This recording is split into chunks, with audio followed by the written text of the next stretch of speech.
ബംഗളൂരുവിൽ നിന്ന് ലഹരി എത്തുന്ന സ്ഥലമാണ് കണ്ണൂർ എന്ന് നമ്മുടെ അരുൺ പറയുന്നുണ്ടായിരുന്നല്ലോ. അതുപോലെ തന്നെ മറ്റൊരു കവാടമാണ് വയനാട് ജില്ലയിലെ ചെക്ക് പോസ്റ്റുകൾ. ഓണം സീസണുമായി ബന്ധപ്പെട്ട വാഹന പരിശോധനയിൽ സിന്തറ്റിക് ലഹരി മരുന്നുകൾ അടക്കം പിടികൂടുന്നുണ്ട്. അതിർത്തിയിൽ അതീവ ജാഗ്രതയിലാണ് എക്സൈസും പോലീസും. മുത്തങ്ങ ചെക്ക് പോസ്റ്റിൽ നിന്ന് സുർജിത് അയ്യപ്പ തയ്യാറാക്കിയ റിപ്പോർട്ട് കാണാം ഇനി. ഓണക്കാലമാണ്. ലഹരി കടത്തിന് ഏറ്റവും സാധ്യതയുള്ള ഒരു സമയം കൂടിയാണിത്. ബാംഗ്ലൂരിൽ നിന്നുമാണ് പ്രധാനമായും കേരളത്തിലേക്ക് ലഹരി കടന്നു വരുന്നത്. ഇതിന്റെ പ്രധാന കവാടങ്ങളായി ഉപയോഗിക്കുന്നത് നമ്മുടെ അതിർത്തി ചെക്ക് പോസ്റ്റുകളാണ്. മുത്തങ്ങയിൽ മാത്രമല്ല, ബാവലിയിൽ മാത്രമല്ല, അതോടൊപ്പം തന്നെ മറ്റ് തമിഴ്നാടിനോട് ചേർന്ന് കിടക്കുന്ന പ്രദേശങ്ങളിലെ അതിർത്തി ചെക്ക് പോസ്റ്റുകൾ മാത്രമല്ല, ഇതെല്ലാം തന്നെ ഇത്തരം വഴികളെല്ലാം തന്നെ ലഹരി മാഫിയ സംഘങ്ങൾ, ലഹരി കടത്തുകാർ ഇതിനായി ഉപയോഗിക്കുന്നുണ്ട്. വളരെ കർശനമായ രീതിയിലുള്ള പരിശോധനയാണ് എക്സൈസും പോലീസും ഇപ്പോൾ നടപ്പാക്കിക്കൊണ്ടിരിക്കുന്നത്. ഞാൻ നിൽക്കുന്നത് മുത്തങ്ങ എക്സൈസ് ചെക്ക് പോസ്റ്റിലാണ്. ഇവിടെ കൃത്യമായ രീതിയിലുള്ള പരിശോധന നടന്നു വരുന്നു. അത് എല്ലാ വാഹനങ്ങളിലും കയറി എക്സൈസ് ഉദ്യോഗസ്ഥർ പരിശോധന നടത്തുന്നതാണ് നമുക്ക് കാണാൻ കഴിയുന്നത്. തൊട്ടപ്പുറത്ത് പോലീസിന്റെ പരിശോധനയും കാര്യക്ഷമമായ രീതിയിൽ തന്നെ മുന്നോട്ട് പോകുന്നുണ്ട് എന്നുള്ളതാണ് പ്രധാനപ്പെട്ട കാര്യം.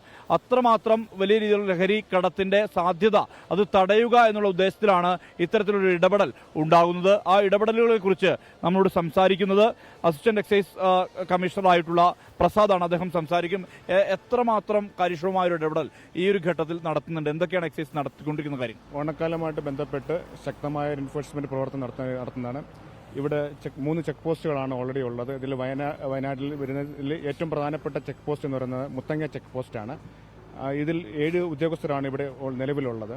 ഇവിടുന്ന് വരുന്ന വാഹനങ്ങൾ വീണ്ടും നമ്മൾ ബോർഡറിൽ ഒരു പെട്രോൾ പാർട്ടി ഓൾറെഡി ഉണ്ട്, അവർ വീണ്ടും പരിശോധിക്കുന്നതായിരിക്കും. ഇപ്പോൾ നമ്മൾക്ക് ഈ മാസം പരിശോധനയിൽ കിട്ടിയിരിക്കുന്നത് 201 ഗ്രാം മെത്താഫിറ്റമിനാണ് നമുക്ക് കണ്ടെത്താൻ കഴിഞ്ഞിട്ടുള്ളത്. അതുമാത്രമല്ല MDMAയും ചരസും ഹാഷിഷ് ഓയിലും നമുക്ക് കണ്ടെത്തുവാനായിട്ട് കഴിഞ്ഞിട്ടുണ്ട്.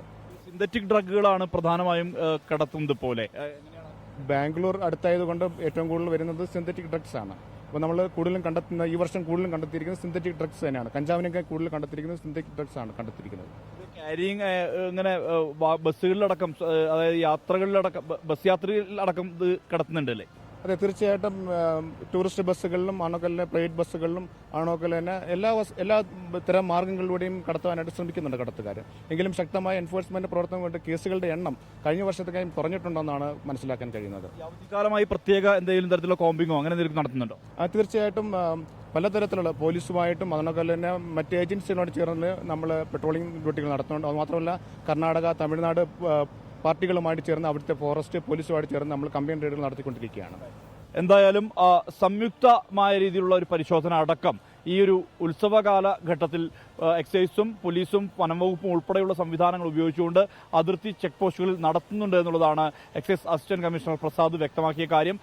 അത്തരം ഇടപെടലുകൾ, അതായത് പരമാവധി ലഹരിയുടെ ഒഴുക്ക് തടയുക എന്നുള്ള തരത്തിലുള്ള ഇടപെടൽ തന്നെയാണ് ഇത്തരം സേനാവിഭാഗങ്ങൾ നടത്തിക്കൊണ്ടിരിക്കുന്നത്. ആ ഒരു നടപടി തുടർന്നും ഉണ്ടാകുമെന്നുള്ള മുന്നറിയിപ്പ് തന്നെയാണ് ഉദ്യോഗസ്ഥർ നൽകുന്നത്. മനു ദാമോദരനൊപ്പം മുത്തങ്ങയിൽ നിന്ന് സുർജിത് അയ്യപ്പത്ത്, 24 വയനാട്. ലോകത്തെവിടെയായാലും ഏത് സമയത്തും 24 വാർത്തകളും ഓഗ്മെന്റഡ് റിയാലിറ്റി പാക്കേജുകളും എക്സ്പ്ലെയിനറുകളും വിശദമായി കാണാൻ ഞങ്ങളുടെ യൂട്യൂബ് ചാനൽ നിങ്ങൾക്ക് സബ്സ്ക്രൈബ് ചെയ്യാം.